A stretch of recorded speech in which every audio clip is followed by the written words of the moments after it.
6 months into recovery, Kendra Williams rolled her wheelchair through the bright hallways of Cedar Ridge High, a new face, a new start, and a silent promise to herself that she wasn't here to be pitied. The car crash had taken her mobility, but not her fire. What she didn't expect? That being the new black girl at a mostly white school would come with more than just stares. It came with cruelty. It got worse when Dylan Reeves and his crew caught her alone in the parking lot. They laughed. They yanked her from her chair and left her stranded on the ground while they circled her like she was entertainment. They thought there'd be no fallout. What they didn't know, Kendra wasn't just another girl. Before the accident, she was a martial arts prodigy, trained by her father, a retired military combat instructor. And they were about to learn, painfully, that strength doesn't always stand on two legs. But let's rewind to that first Monday morning. The hallway buzzed with teenage noise, sneakers squeaking on polished floors, conversations echoing off trophy-lined walls. Kendra moved through it all, silent but alert. 6 months ago, she would have been sprinting to first period. Now, she was navigating a new reality. She still remembered the crash, the sound of brakes, the floating second before impact, and then black. When she woke up, it wasn't pain that hit first. It was her parents' faces, pale with fear. Doctors spoke gently, but their words reshaped everything.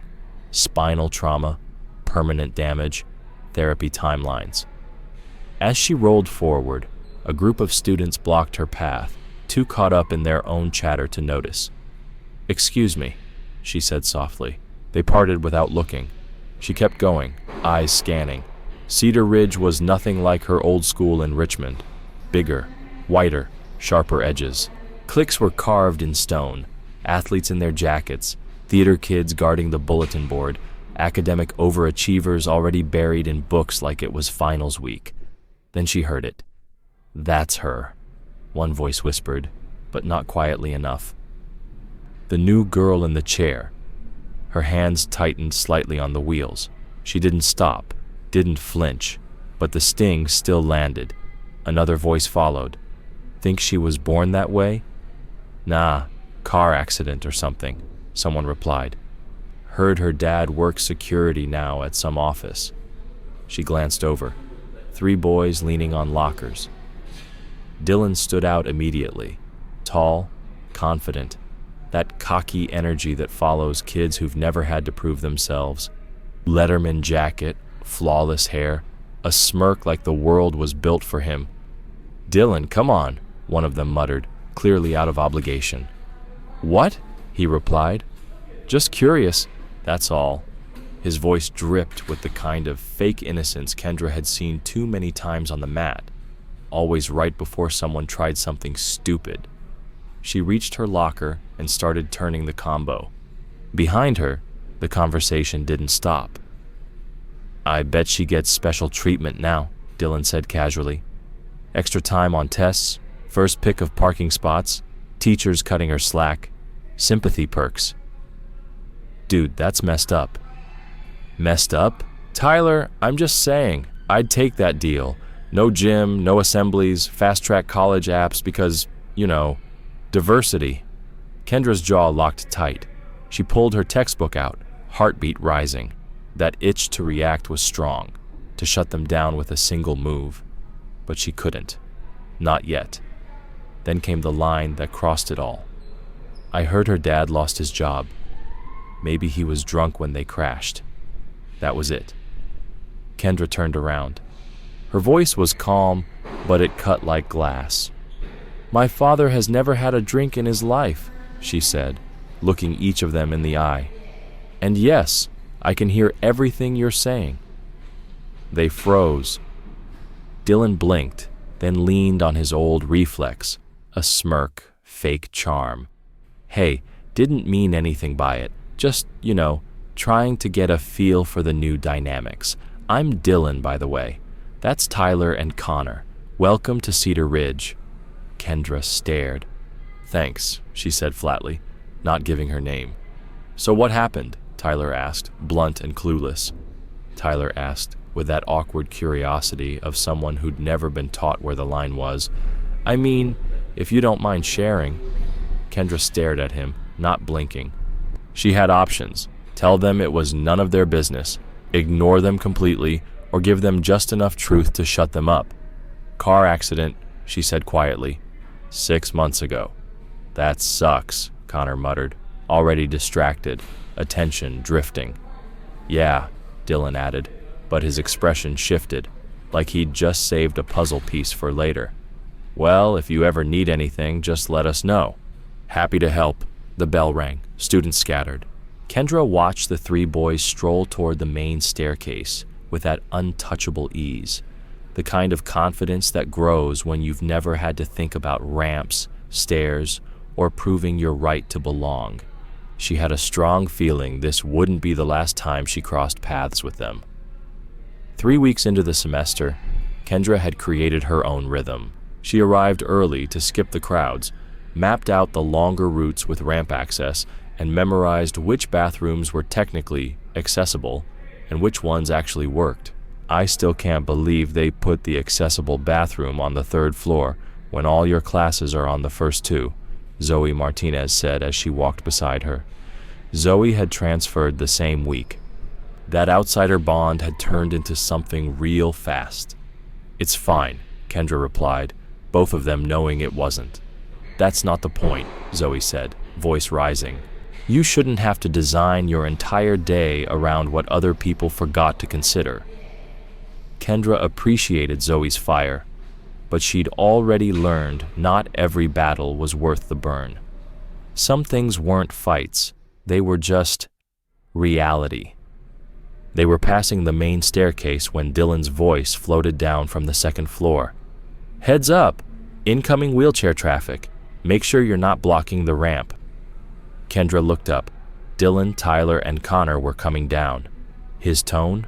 That same fake helpful syrup she remembered too well, loud enough for everyone nearby to hear. Thanks for the public service announcement, Zoe shot back, pure sarcasm in her voice. Just keeping things safe, Dylan said with a grin. Wouldn't want any accidents. That last word lingered. Sharp, intentional. Tyler chuckled. Connor didn't, but he didn't say anything either. You know what? Zoe began, stepping forward. Kendra gently stopped her with a hand. Not worth it, she said under her breath. Actually, Dylan chimed in, I think your friend here's got a good instinct. Standing up for what's right. Admirable move. Kendra stared at him. Of course. Wouldn't want anyone thinking this is about discrimination. Dylan stepped aside, dramatically polite, but Tyler slid in front of her chair. Oops, didn't see you there, he said with mock surprise. Maybe you should get one of those little flags, like on a kid's bike. You know, visibility.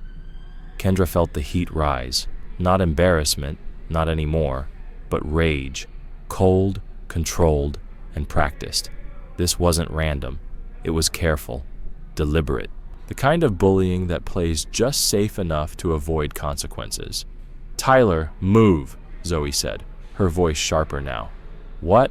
I'm just standing here, he said, palms up like a performance. It's a free country. Not if you're blocking someone on purpose, Kendra said, steady and clear. That's not free speech. That's just cowardice. Whoa, that's a serious accusation, Tyler replied. You got proof of that? They all knew the answer.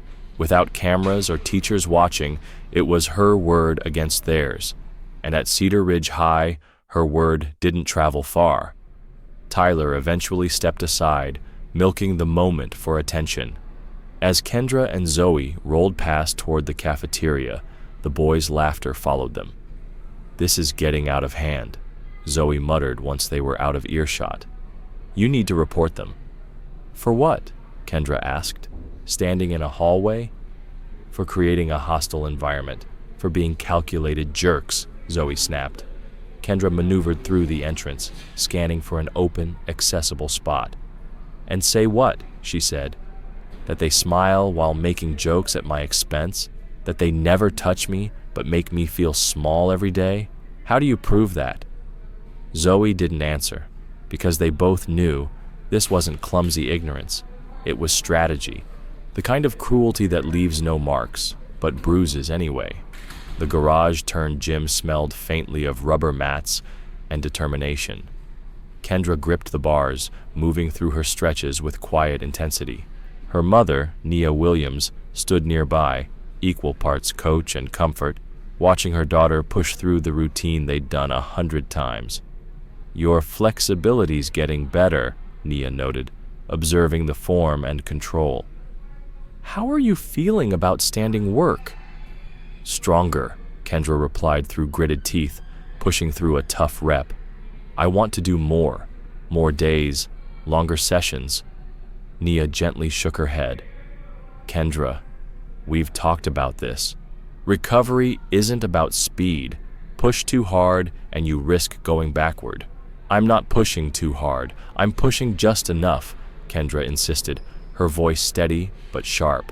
Nia caught the fire behind those words, the same stubborn strength that had carried her daughter through months of physical therapy. But this felt different. Is something going on at school? Kendra paused, debating. Her parents had sacrificed so much, a new city, new jobs, an entire life restructured for her recovery. Was it fair to add school drama to their plates? "Just the usual stuff," she said finally. "New school, new people. It's fine. The usual stuff doesn't make you want to triple your rehab sessions," Nia said gently. Before Kendra could answer, the garage door creaked open. Marcus Williams stepped in, still in his security uniform, keys clipped to his belt, reading the tension in the room like a veteran reading a threat. "How's our champion today?" he asked, already sensing something was off. "Driven," Nia replied, casting a look that said it all. Marcus crouched beside Kendra's mat, his calm presence filling the space. "Want to tell me what's really going on?" Kendra looked at both of them, her mom's steady concern, her dad's grounded patience. They had moved across state lines, changed everything to build a world where she could heal. "It's just kids at school," she said finally. "Nothing I can't handle." Marcus nodded slowly. "Sometimes handling it doesn't mean going it alone." "I know," Kendra said, "but some fights are mine, and some are about choosing when to fight smart." Marcus gave her a knowing smile. He'd taught her that strength isn't always loud or physical. Sometimes it's knowing when to wait. "You ready for some standing work?" he asked. Kendra nodded. "Let's do it." By November, the tension at school had evolved. What had started as awkward comments and occasional stares had turned into something more pointed. Dylan and his crew had made it routine, blocking access ramps, cracking jokes about benefits, just loud enough to be heard, timing their routes so they always seemed to be in her way. The tipping point came one overcast Tuesday afternoon. Kendra had just finished a strong physical therapy session and was looking forward to continuing exercises with her dad that evening. She and Zoe headed to the student parking lot, chatting about the group project Mr. Peterson had just assigned. "If he assigns one more group paper, I swear," Zoe was saying when Kendra's posture stiffened. Dylan, Tyler, Connor, leaning against a pickup truck, watching them approach like it was a game. Zoe caught on instantly. "Want to go back inside? Wait till they leave?" "No," Kendra said, jaw set. "I'm done hiding." They kept walking. Kendra began her transfer into the passenger seat, sliding herself carefully while Zoe folded the wheelchair. Then came Dylan's voice. "Look at that, the daily gymnastics routine." Tyler chuckled. "Better than anything on TV." Kendra focused, trying to block it out, but the comments kept coming. "Think she gets bonus points for difficulty?" Connor added. Zoe snapped. "Shut up." Dylan pushed off the truck and strolled over, slow and smug. "Relax," he said. "We're just appreciating the technique." Kendra froze. They weren't just talking anymore. They were coming closer. "I've always wondered what it's like to ride in one of these," Dylan said, eyeing the folded chair. "Don't," Zoe warned, but he reached anyway. Come on, just for a second. It's like a go-kart, right? Get your hands off my chair, Kendra said coldly. Relax, I'm not gonna break it, Dylan laughed. And before anyone could stop him, he unfolded the wheelchair and sat down. Zoe reached for it, but Tyler stepped in her way. Connor followed. Dylan rolled himself in wide, ridiculous circles. Wow, no wonder you're in no rush to get out of this thing. Dylan, give it back, Zoe barked. Don't be such a buzzkill, Tyler smirked. He's just having fun. Students nearby started watching, not to help, but to record. Phones came out. A few laughed. None intervened. And Kendra, sitting powerless in the passenger seat, felt it, not shame, not fear, but a deep, focused rage building inside. Some students looked away. Others pulled out their phones, but not one of them stepped in. Kendra sat in the car, her fists clenched in her lap, watching in helpless fury as Dylan spun wild circles in her wheelchair, laughing like it was some kind of amusement ride. Check it out. Tricks and everything, he shouted, lifting the front wheels in a shaky wheelie. For a second, he almost tipped, and Kendra's heart jumped. You're going to break it, she yelled, her composure snapping. What? This thing's built solid, Dylan smirked. Probably costs more than my truck. I bet your insurance pays for all kinds of upgrades, right? By then, Tyler had taken over the chair. He and Connor were now racing each other across the lot, their laughter echoing as rubber wheels skidded on asphalt. It was the soundtrack of a nightmare. Her independence turned into their joke. Please, Kendra said, the word bitter on her tongue, but she needed her chair back. I need it. Dylan finally stood up, but instead of bringing the chair back, he shoved it 20 feet away from the car and grinned. There you go. Still works, Zoe's voice cut through. Bring it back. What, she can't walk over and get it? Dylan said, grinning wider. Oh, right. They walked off, laughing, leaving Kendra stranded and Zoe frozen in place. The crowd dispersed just as quickly. Students who'd seen everything but wanted no part of what it meant to be involved. Zoe retrieved the wheelchair, hands trembling as she checked the frame. I'm reporting them, she muttered. This crossed every line. To who? Kendra said, voice low. The same school staff that's ignored every other thing they've done? This can't be legal. They both knew the truth. Without staff present, without a clear injury or a security tape, it would all be chalked up as kids being kids. No one would call it what it really was. That night, Kendra couldn't sleep. The ceiling above her was a blank canvas for everything she didn't say in that parking lot. The laughter, the spinning, her helplessness, and that final image, her wheelchair abandoned like it was trash. Something inside her cracked, or maybe it sharpened. The silence she'd kept for weeks, gone. The next morning, she was already waiting outside the vice principal's office before the first bell rang. Across from her, Mr. Johnson flipped through papers, his tone clipped and tired. So, you're saying these boys borrowed your wheelchair? They took it, Kendra replied. They spun around the parking lot with it, while I was stuck in the car.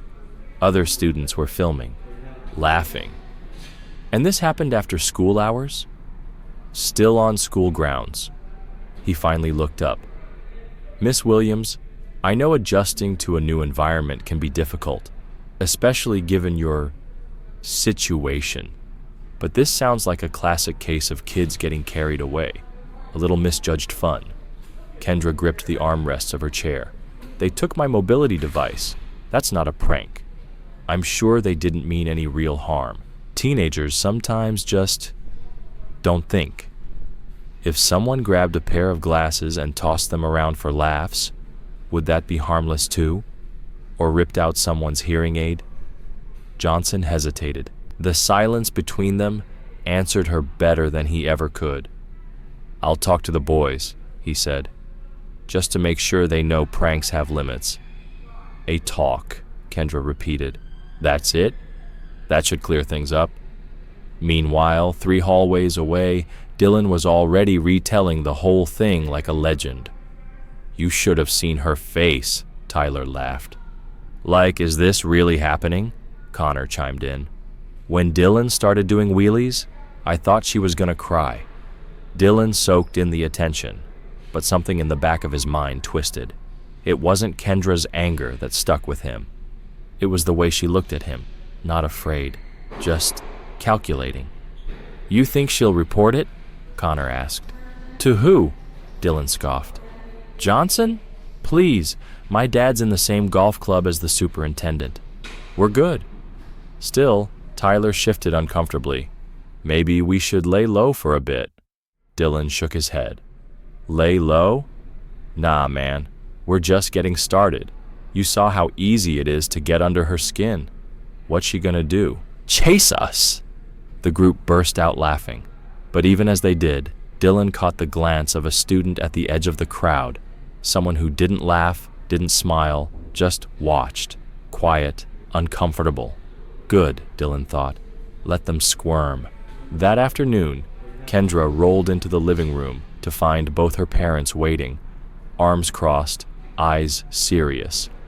The air in the room was heavier than usual. How did the meeting go? Nia asked. Kendra transferred from her wheelchair to the couch, trying to shake off the weight of disappointment. Exactly like we thought it would. What did he say? Marcus asked, already bracing for the answer. That boys will be boys, she replied flatly. That it was just harmless fun. He said he'd have a word with them. A word? Nia echoed, disbelief etched into every syllable. That's all? Kendra nodded, watching her father's jaw tighten, the muscle twitching like it always did when he was holding something back. Marcus had spent his entire adult life standing between danger and the people who couldn't defend themselves. Hearing that a school official had refused to do the same for his daughter was more than frustrating.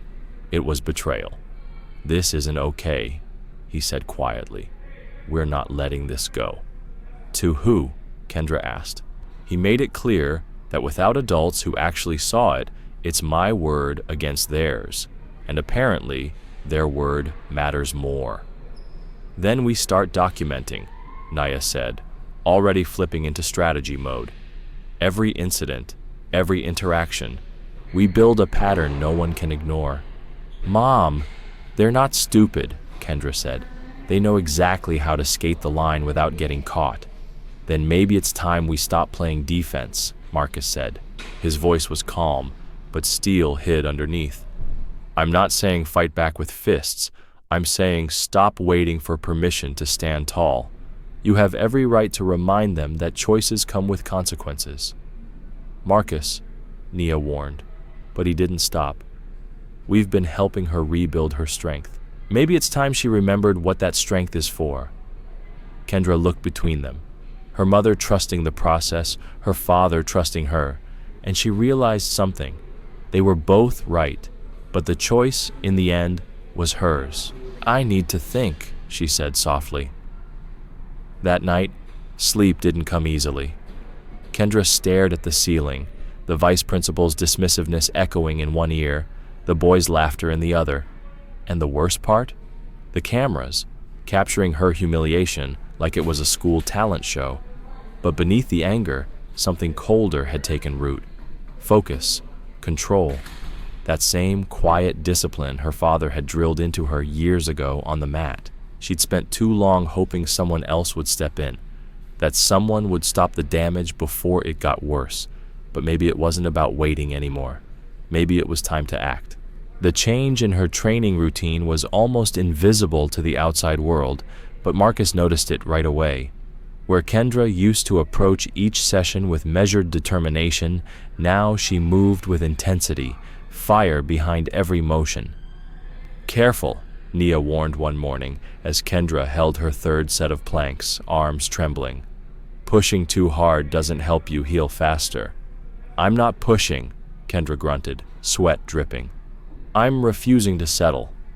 From the doorway, Marcus watched silently. He'd seen that look before, in soldiers who stopped waiting for rescue and started writing their own escape plans. After her floor set, Kendra looked up. "Show me the standing drills again." "Kendra, My body needs to remember what it's for." She transferred herself to the parallel bars, gripping them tight. "How long can I stand now?" 2 minutes, Nia said. "But that's huge progress. I want to hit 5 by Christmas." They exchanged glances. Christmas was just 6 weeks away. "That's a steep goal," Nia said gently. "This whole situation's steep," Kendra replied. "I'm matching the energy." Back at school, the boys weren't backing down. If anything, they were emboldened. 3 minutes, Dylan told Tyler and Connor after his talk with Mr. Johnson.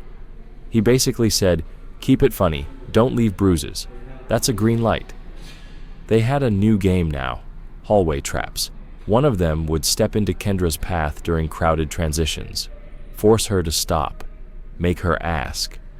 If she asked nicely, they'd respond with over-the-top politeness. If she rerouted, they followed, again and again.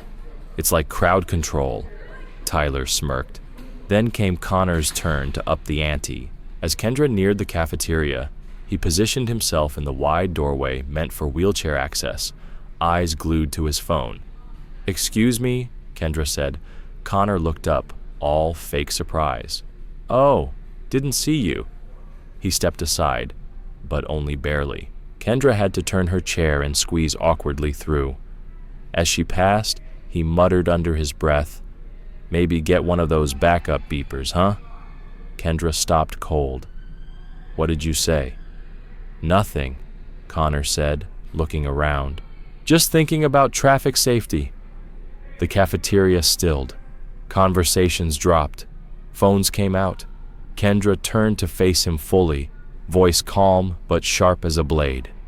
"You know what I think?" she said, loud enough for everyone to hear. "I think you're a coward who only feels big when you're standing in front of someone who can't knock you down." Connor's face turned crimson. "What did you just call me?" "You heard me." Tyler and Dylan appeared behind him like clockwork, the pack circling to protect their own. But this time, Kendra didn't back down. "Is there a problem here?" Dylan asked, though the glint in his eye made it clear he wanted there to be one. "No problem at all," Kendra said, voice calm and even. "Just pointing out how some people confuse cruelty with courage." "Careful," Tyler warned, stepping in closer. "You're starting to sound a little ungrateful for all the help we've given you around here." "Help?" Kendra let out a dry laugh, sharp as broken glass. "Is that what we're calling it now?" "We've done nothing but accommodate you," Dylan said, hands spread like he was presenting evidence. "Clearing paths, checking your safety, even testing your gear for you." A murmur rippled through the cafeteria. Students were watching now, some standing, some filming. It wasn't every day someone stood up to the untouchables. "You're absolutely right," Kendra said, nodding once. "You've taught me a lot." Dylan's smirk faltered. "Yeah? Like what?" "Like how much people will let you get away with when they think you're untouchable. How silence can be mistaken for weakness. And how it must feel really good to punch down when you know you'd never survive looking someone your own size in the eye." Connor took a step forward, voice rising. "Are you threatening us?" Kendra tilted her head like she was genuinely thinking it over. "Threatening you? What could I possibly do? I'm just a girl in a wheelchair, remember?" The words landed heavier than anyone expected. Dylan's stomach twisted, though he couldn't say why. "Exactly," he said stiffly. "So maybe you should remember that next time you feel like mouthing off." Kendra smiled then, calm, collected, and something about it made all 3 boys take an involuntary step back. "I remember everything," she said softly. "Every word, every move, and funny thing about memory, it has a way of resurfacing when you least expect it." Then she turned and rolled away, leaving the doorway and the boys in a silence none of them were used to. "What was that?" Tyler muttered, I don't know, Dylan said, but the unease stuck with him. For the first time, he wondered if maybe they'd underestimated exactly who they were dealing with. 3 days later, Ms. Rodriguez noticed it. Fifth period English class, and the patterns were impossible to ignore. 12 years of teaching had sharpened her eye to things most adults missed: the quiet choreography of intimidation, the way a book fell too conveniently, the way laughter landed a beat too late, the subtle power plays students pulled when no one was supposed to be watching. She watched as Tyler accidentally dropped his textbook just as Kendra passed by. It landed squarely in front of her wheelchair. She had to stop, adjust, and go around. Tyler bent down, slow and dramatic. "Oops," he said with fake innocence. "These books, they've got minds of their own." Dylan and Connor chuckled from across the room. After class, Rodriguez approached Kendra as the room cleared out. "Can I speak with you for a moment?" Kendra paused, a flicker of weariness flashing across her face. "Is there a problem with my essay?" "No. Your work is excellent, as always. I just wanted to ask if everything's okay." Kendra's face shifted into a practiced neutrality. "It's fine, just getting used to things." Rodriguez folded her arms. "Adjusting usually doesn't include classmates dropping things in your path, or surrounding you in hallways, or whispering just loud enough to hurt." Kendra's hands froze on her wheels. "I don't know what you mean. I've been watching, and what I've seen, it's not typical behavior." There was a flicker in Kendra's eyes then. Hope, maybe, quickly buried. "Even if it was," she said quietly, "what difference would it make? I could report it, document what I've seen. And then what?" Kendra asked. "They get another talk about tone and intent? Maybe a warning not to be so obvious next time?" Rodriguez heard the bitterness and understood. This wasn't the first time someone had tried and failed. "Maybe," she said, "but this time there would be another adult record, someone who saw it and didn't look away." Kendra hesitated. "And what if it makes it worse?" Rodriguez met her eyes. "And what if doing nothing makes it worse?" Before Kendra could respond, the classroom door creaked open. Vice Principal Johnson stepped inside with a polite smile that didn't reach his eyes. "Ms. Rodriguez, a quick word about the situation you mentioned with some students." Her stomach dropped. She hadn't filed anything. Not yet, just considered it. But her silence gave him his chance. "I think there may be a misunderstanding," he continued, casting a quick look toward Kendra. "What seems like targeted behavior is often just clumsy teenage interaction." Rodriguez stiffened. "Teenage clumsiness that seems to follow one student?" Johnson's expression cooled. "Miss Williams, would you mind giving us a moment?" The tone wasn't a question. Kendra left slowly, but not before exchanging a look with Rodriguez, one that said, "I've been through this before." As the door closed, Johnson dropped all pretense of diplomacy. "Maria, you need to tread very carefully here," he said, voice low. "These are good kids from respected families. Throwing around accusations like harassment, that can wreck futures." "And what about hers?" Rodriguez asked. "What about her right to learn in peace?" "This is high school, not a courtroom," Johnson replied. "We're talking about social dynamics. It's not abuse, it's growing pains." Rodriguez stared at him, the weight of silence thick in the air. Then, very softly, she said, "It's not the kids I'm most disappointed in. I'm talking about repeated deliberate targeting of a disabled student," Miss Rodriguez said, her tone firm. Mr. Johnson's face stiffened. "And I'm talking about 3 promising young men whose reputations don't need to be destroyed because someone is reading too much into teenage behavior." That was the moment she felt it. The invisible weight administrators sometimes used instead of words. The quiet implication that rocking the boat could cost her more than a headache. "So, I should just ignore what I see?" she asked evenly. I'm suggesting you think carefully about whether what you think you're seeing is actually what's happening, Johnson replied. Sometimes, our protective instincts make us imagine threats that aren't really there. That evening, Kendra gritted her teeth and pushed harder through her workout than ever before. Every motion on the parallel bars was precise, driven by something deeper than muscle: frustration, fury, resolve. "That's 10 minutes, Marcus said from the side, watching her steady her balance. "You're holding weight like a champ." "It's not enough," she said, her voice tight with effort. "I need more. I need faster, stronger." "This isn't just about recovery anymore, is it?" Kendra caught his gaze in the mirror, something burning behind her eyes. "One of my teachers tried to help today, tried to file something." Marcus perked up. "That's good." She didn't get the chance. Johnson stopped her before it even became official, told her the boys' futures mattered more than protecting me. Marcus didn't speak for a long moment.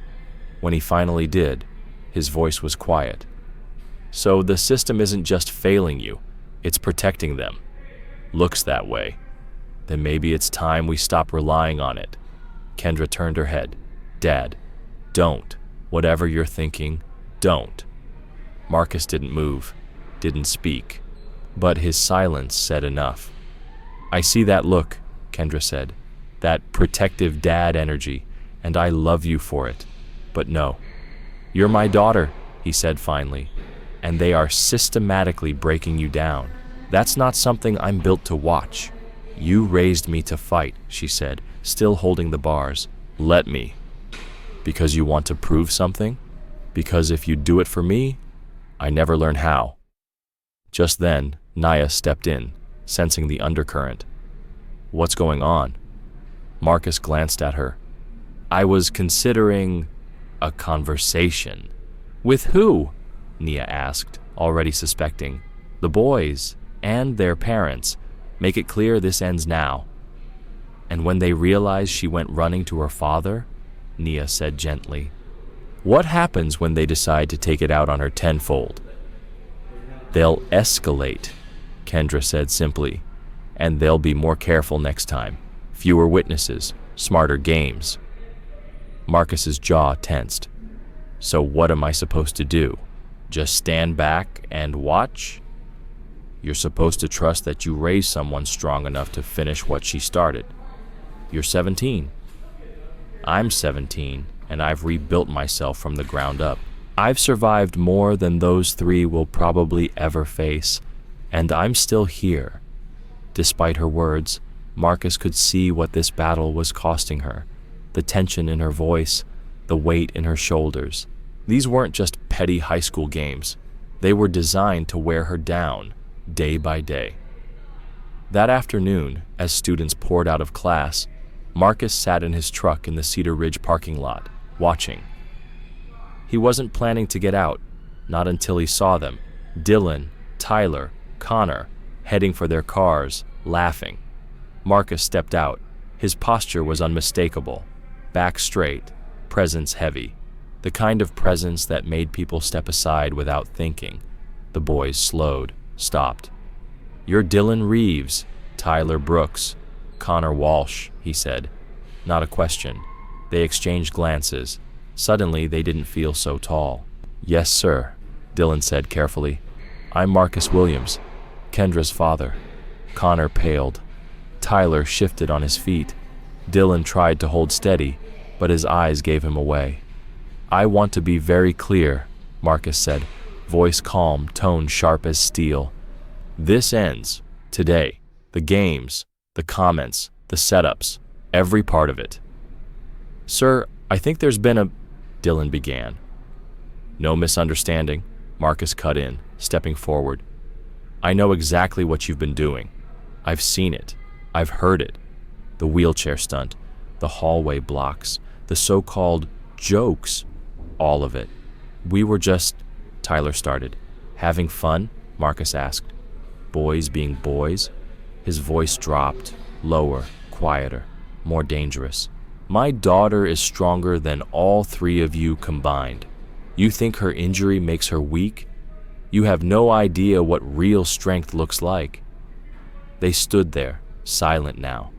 No laughter, no smugness, just three boys who had finally realized the line they'd crossed. "From now on," Marcus said, "you will leave her alone. No exceptions, no excuses. You'll treat her with the respect she's earned. Because if you don't—" He took another step, close enough they could see the years of experience behind his calm. "Then you'll find out she didn't just inherit her mother's patience. She inherited my resolve, and you do not want to test that." That evening, Dylan paced in his room. Tyler sat on the edge of the bed. Connor leaned against the wall. None of them were laughing. "Can you believe that guy?" Dylan muttered, though his voice lacked its usual bravado. "He knew everything," Connor said. Tyler didn't speak. He just stared at the floor, and in the silence, for the first time since this all began, they started to feel something new. Doubt. The silence in Dylan's room was finally broken by a scoff. "So what?" he muttered. "Some ex-military security guy gives us a stare down, and now we're supposed to be scared?" Connor, still visibly rattled, rubbed his arms where goosebumps had risen during the confrontation. He was intense. "Yeah? And what's he gonna do?" Dylan snapped, his voice rising. "Rough up a bunch of high school students in broad daylight? He'd be in cuffs before he made it to the sidewalk." Tyler, sitting on the edge of the bed, nodded slowly. "My dad's a lawyer. One call, and that guy's looking at charges. Harassment, intimidation. Take your pick." "Exactly," Dylan said, turning to face them with renewed confidence. "He can't touch us. He knows it. That whole performance was just for show. Bark. No bite." Connor shifted uneasily.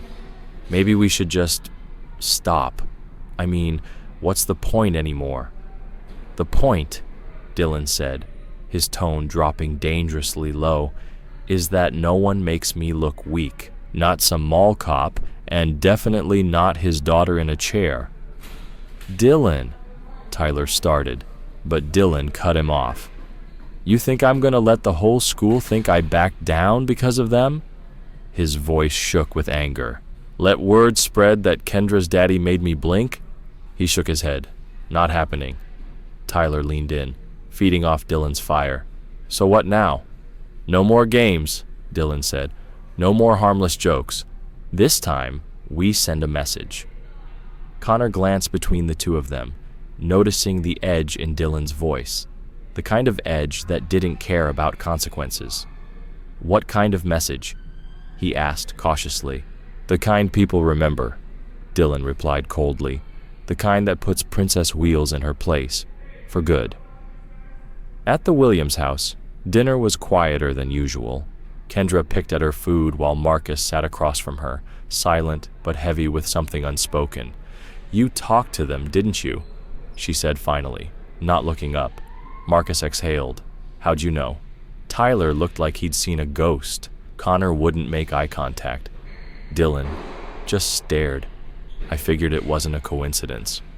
I had to do something, Kendra. Watching you deal with this day after day." "Dad," she said quietly, "I asked you not to. I know, and I tried. But there's a limit." Nia put down her fork. "What exactly did you say?" "I told them this ends now," Marcus said, "and that there would be consequences if it didn't." Kendra finally looked up. Her face was torn, half gratitude, half dread. "You can't threaten them. You know that, right?" "I didn't threaten anyone. I stated facts, calmly." "How'd they react?"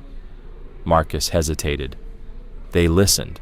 They looked concerned. In the moment," Kendra said. "But now, they're planning their response." That hit him harder than he expected. Back in Dylan's room, the mood had shifted from indignant to strategic.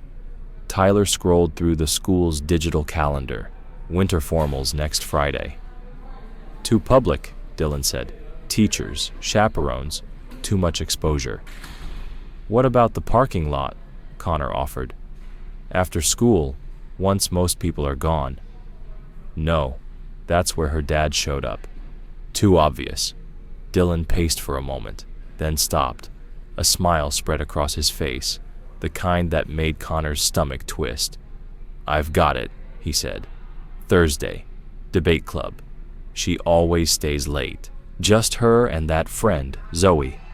Almost no one around, Tyler said, nodding. Perfect. Connor looked uneasy. Dylan, what are you thinking?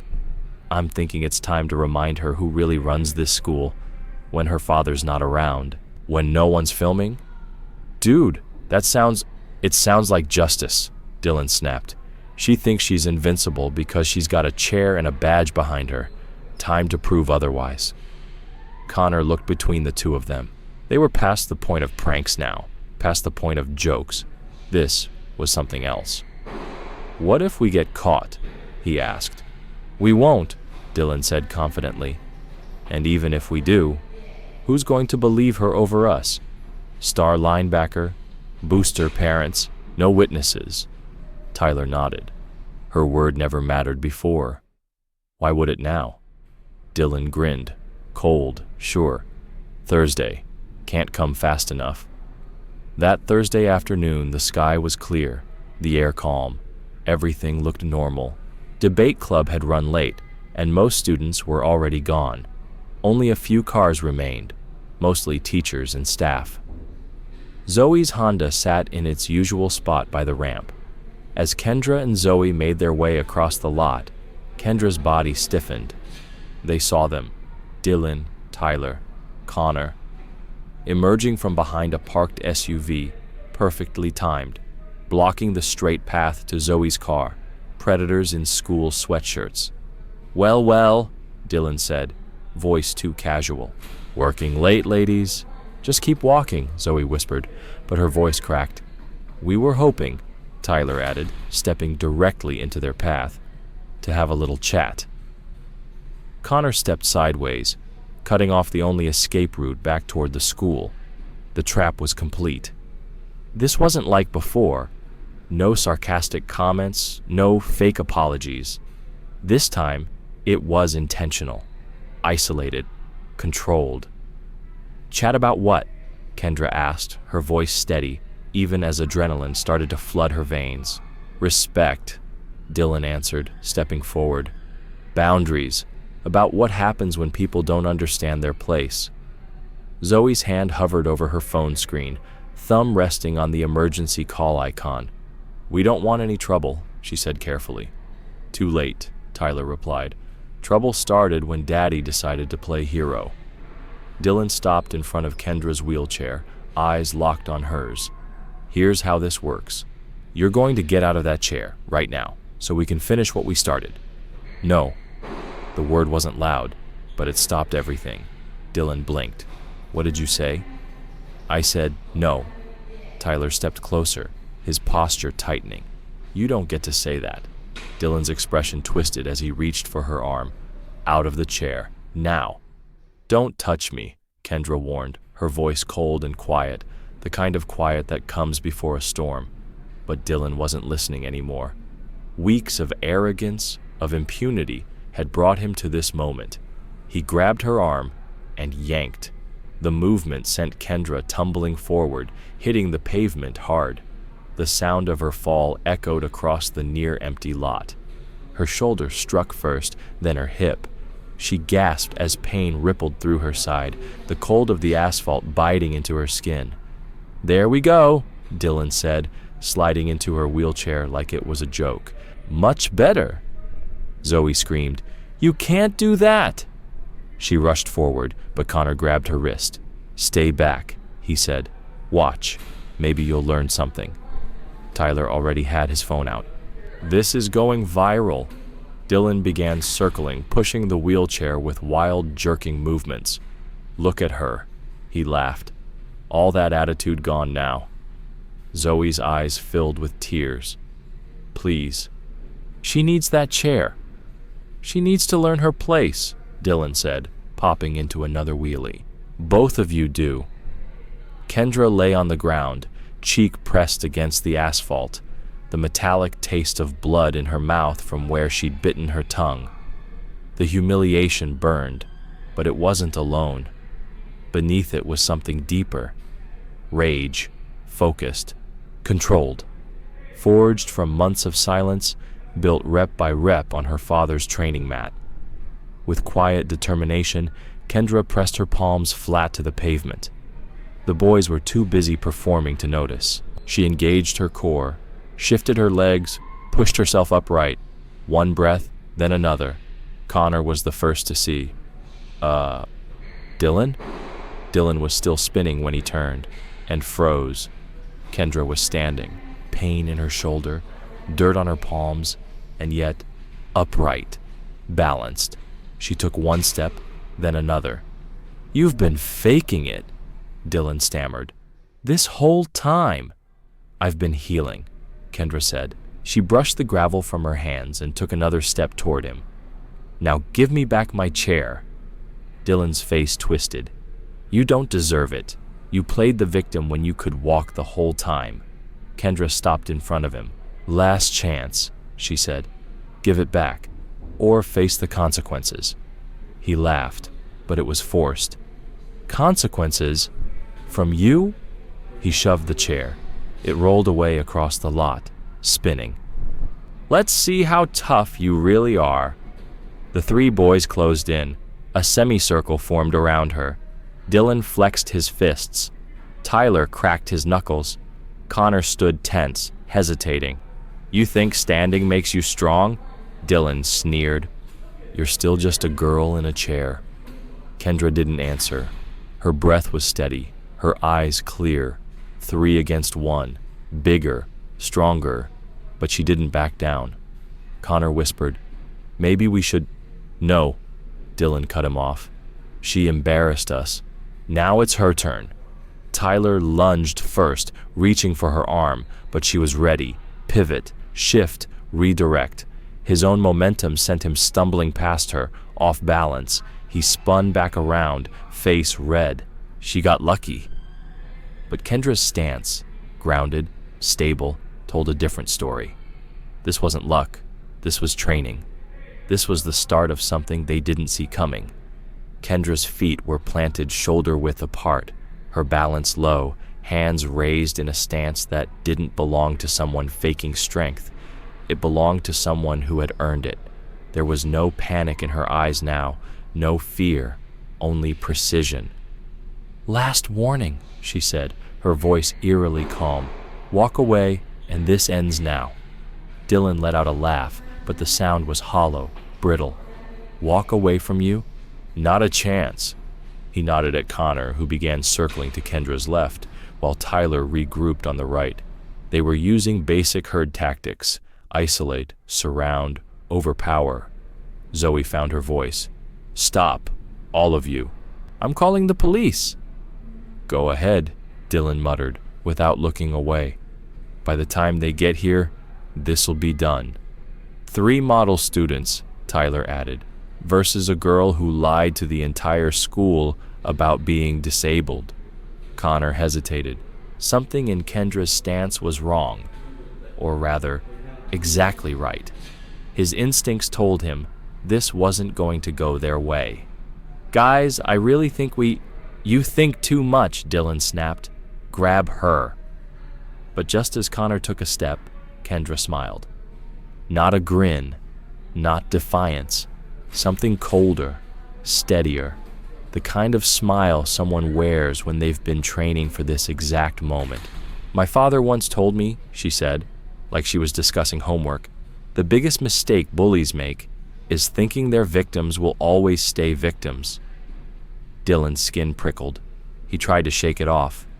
"Well, your dad's not here now, is he?" "I don't need him," Kendra said simply. "He already taught me everything I need to know." Tyler lunged, fast, angry, reckless. But Kendra pivoted, sidestepped, and swept his legs in one swift, clean move. He crashed to the pavement, the air knocked out of him in a single wheezing gasp. Connor froze mid-step. "What? How did she—" "Shut up and help me," Dylan shouted, but his voice cracked at the edges. Control was slipping. Zoe had stopped hesitating. Her phone was steady now, recording every second, her hands no longer shaking. Dylan and Connor moved more carefully this time. They circled, slower, watching her. Tyler groaned in the background, still trying to sit up. 2-on-1. Dylan muttered, "Let's see how tough you really are." Kendra shifted her weight. "You want to find out?" For the first time, Dylan truly hesitated, not just at the threat of a fight, but what a loss would mean. His reputation, his image, all of it. "Connor," he said low, "when I say go, hit her from the side, fast." Connor nodded, reluctantly, but Kendra had heard them, and her mind was already calculating. Her father's words echoed, "When outnumbered, don't run, make them come to you. Control the pace, control the angle." She braced herself. "Go!" They rushed her, Dylan high, Connor low. Kendra pivoted again, redirecting Dylan's upper attack past her shoulder and driving her knee upward into Connor's gut. He collapsed, winded, curling in on himself. Dylan spun, enraged. "You little—" Kendra cut him off, her tone calm. "Is that it?" She didn't even raise her voice. 3 years of varsity football, and you can't take down someone who's been in rehab for half a year? The words hit their target. Dylan's face turned red with rage. He looked around, Tyler still on the ground. Connor doubled over, Zoe filming it all. Everything was slipping. "You think you're clever," he hissed, pacing now, eyes locked on her. "Think your little karate show makes you dangerous?" "I think," Kendra said, turning to match his movements, "you've never faced someone who knew how to fight back." Dylan lunged again, a fake left, a wild swing from the right. But he was too emotional, too sloppy. Kendra didn't flinch. She stepped in, deflecting his arm, using his momentum against him. His balance faltered. She spun him around and shoved. He hit the asphalt hard, sliding on his side. For a moment, he didn't move. The parking lot fell quiet. Zoe lowered her phone. Connor groaned. Tyler didn't try to get up. And Dylan? He sat there, stunned, humiliated. Kendra stood over him, not with arrogance, but with the quiet authority of someone who had earned this victory, not just through movement, but through months of pain, silence, and endurance. "I didn't win today because I'm stronger," she said. "I won because I stopped waiting for someone else to save me."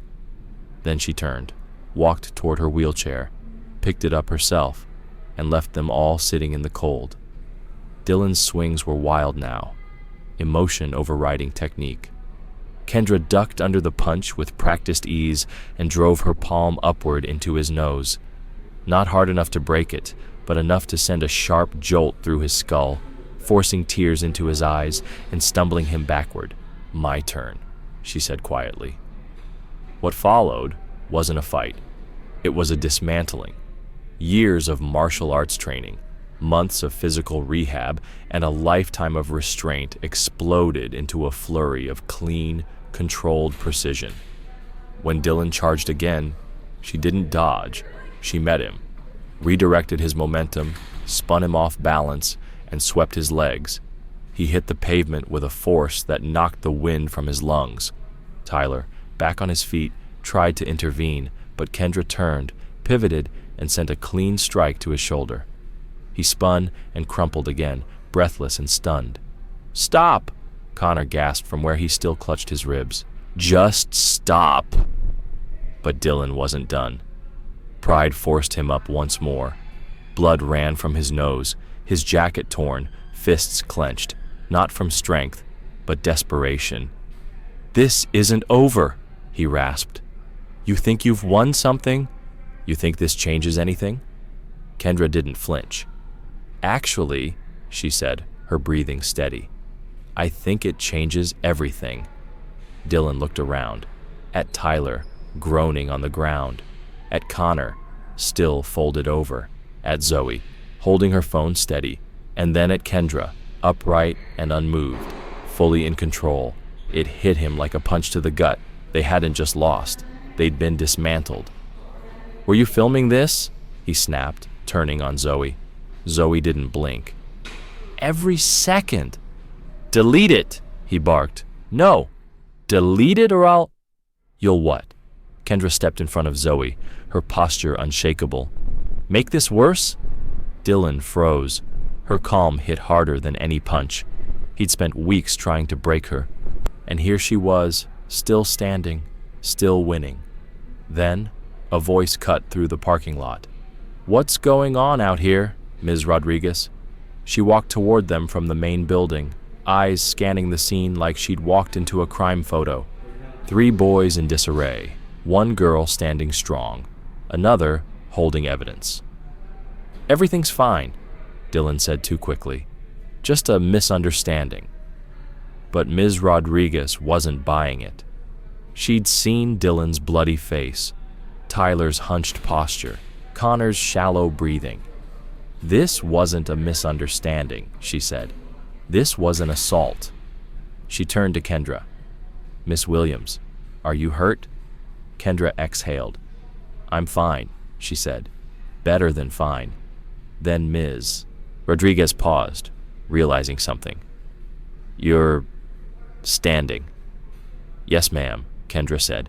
"It's been a long road, but I'm back on my feet." Ms. Rodriguez looked to Zoe.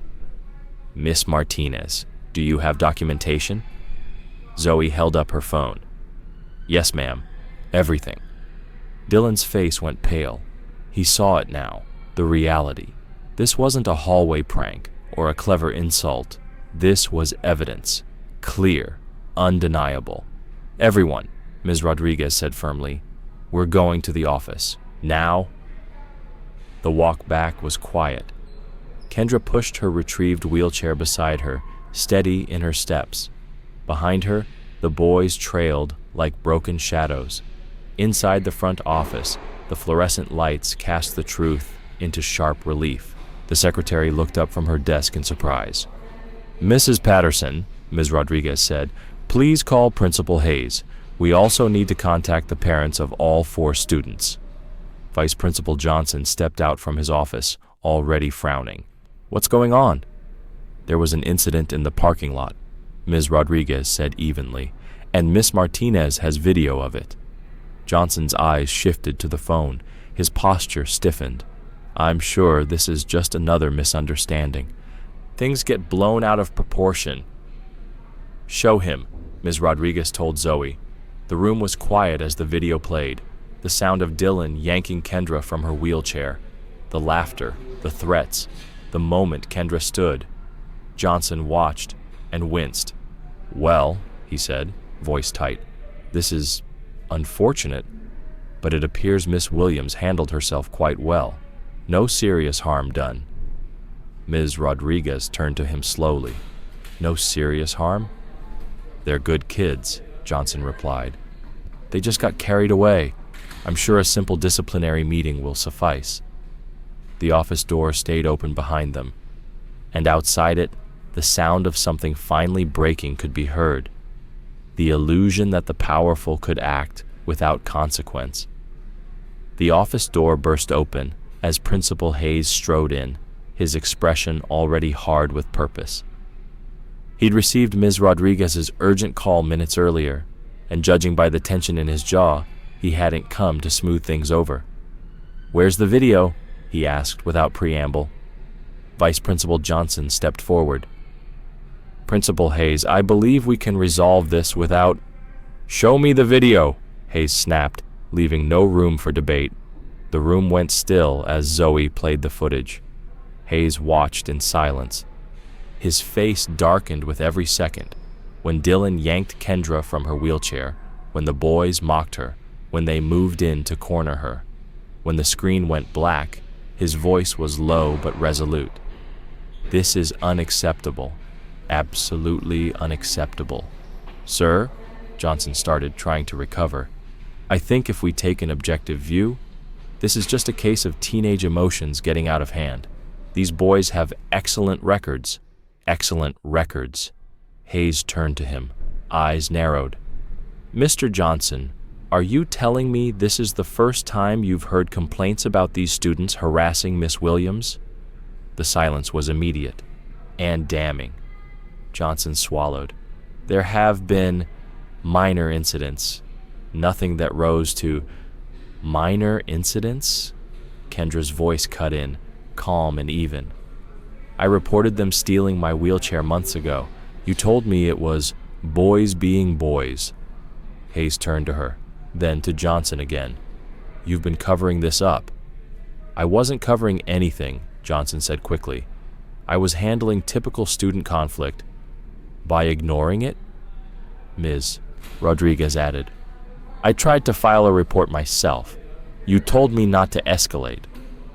Hayes looked stunned, not just by the facts, but by the pattern. How long has this been happening? Since I got here, Kendra said softly. They knew nothing would happen to them. 20 minutes later, the parents started arriving. Nia and Marcus Williams were the first through the door. Nia's calm shattered the moment she saw Kendra's torn jacket and bruised hands. Are you hurt? She asked, rushing to her. I'm okay, Mom. Marcus stayed a step back, scanning the room with quiet intensity. His daughter stood tall. The boys didn't.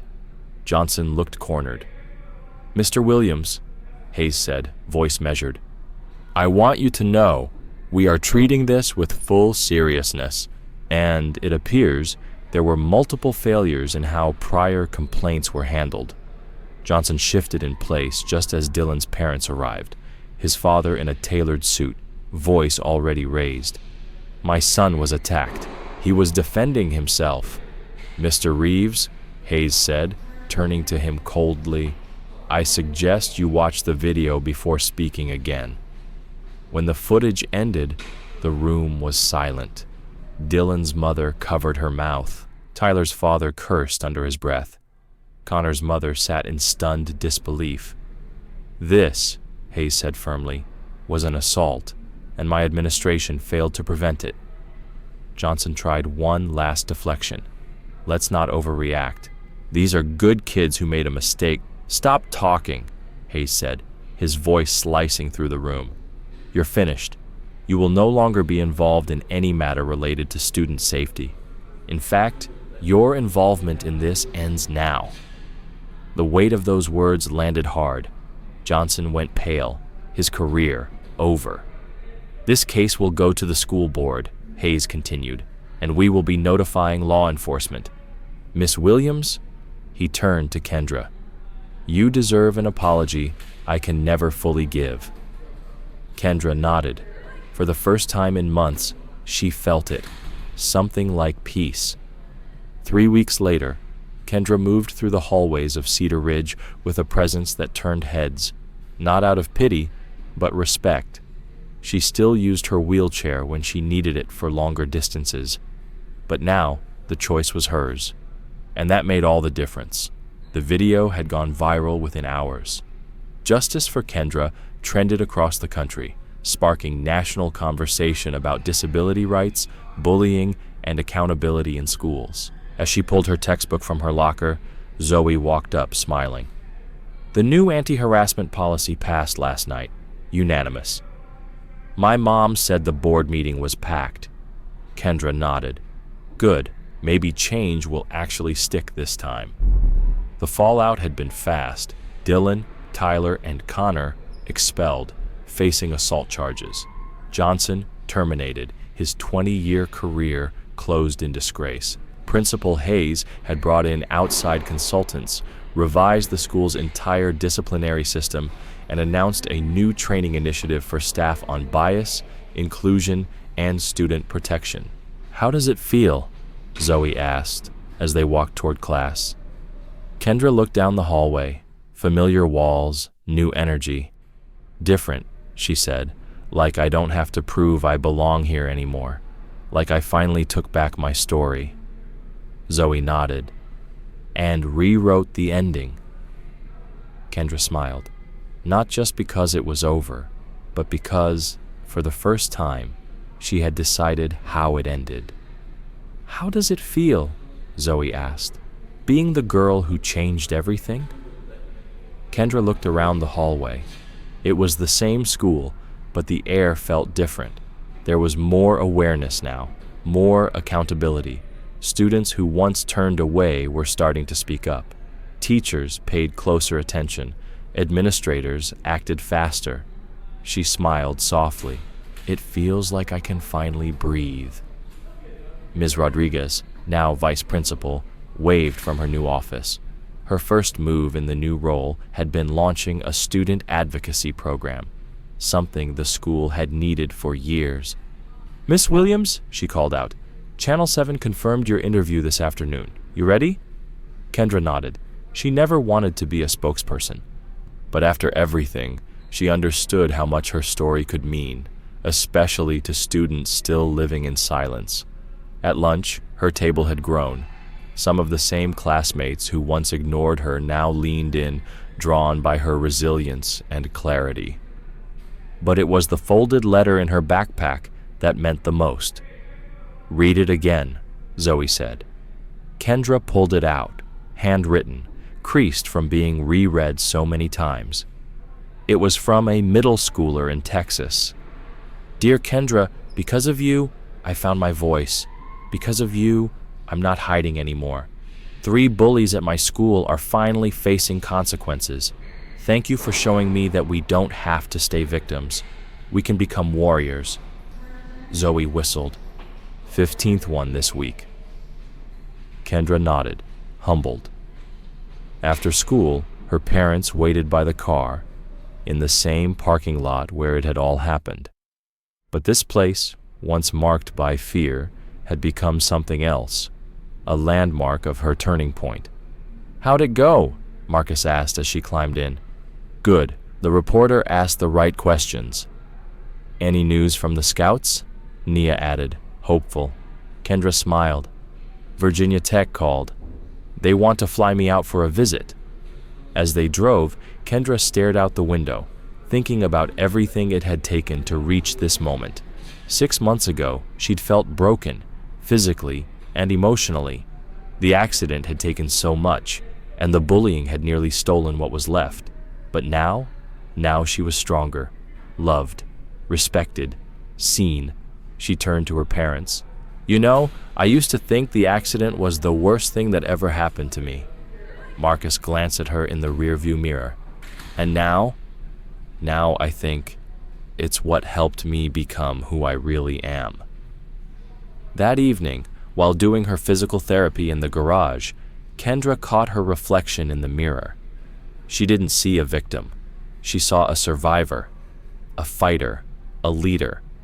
She saw someone who took pain and turned it into purpose, someone who had faced cruelty and refused to be defined by it.